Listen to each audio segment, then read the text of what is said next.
What's up, everybody? In today's video, we're gonna go over color temperature and white balance. Let's get into it.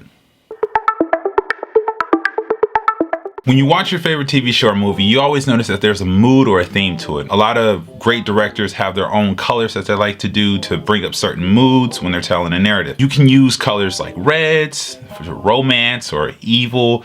Yellows are used for anxiety, I believe, and also like green. You can see Fight Club, the type of theme that David Fincher had in that movie. I'm not sure who the cinematographer was. Should probably look that up. But in order to get into any of that, and also the white balance setting that's in the camera, we have to first talk about the Kelvin scale. Kelvins are absolute at their numbers. And in film, and in your camera, we use kelvins to measure from 0 to about 10,000. The lower you go on the Kelvin scale, when you get into the 2,000, 1,000 range, you're gonna see colors that are more red and orange, warmer, right? And then as you climb the scale into the 8,000s and 10,000s, you start to see the color blue. Well, it's around 6,000 you start seeing blue, but 8,000 and 10,000 is really, really blue, which is a cool temperature.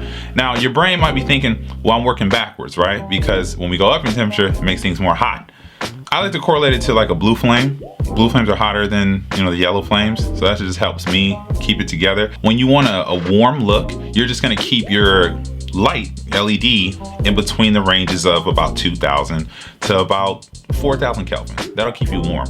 When you get in between 4,400 to about 6,000, you're getting into like a white area. Things will start to look more white unless you change the white balance, which we'll get into later. And then once you get post 6,500 up to 10,000, you start getting blue colors.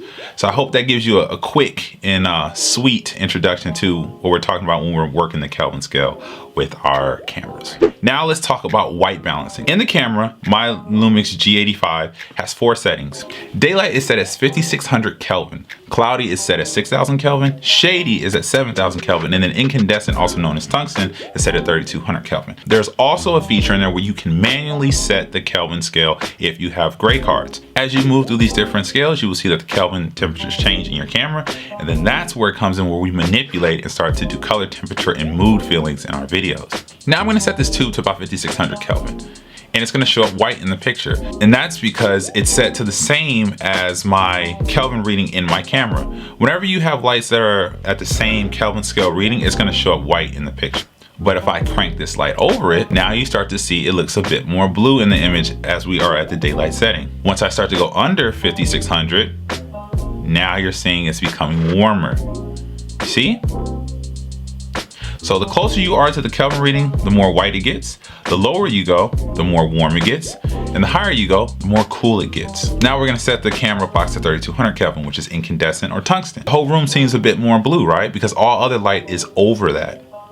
But now as we crank the tube up, it starts to become more blue in the picture as well.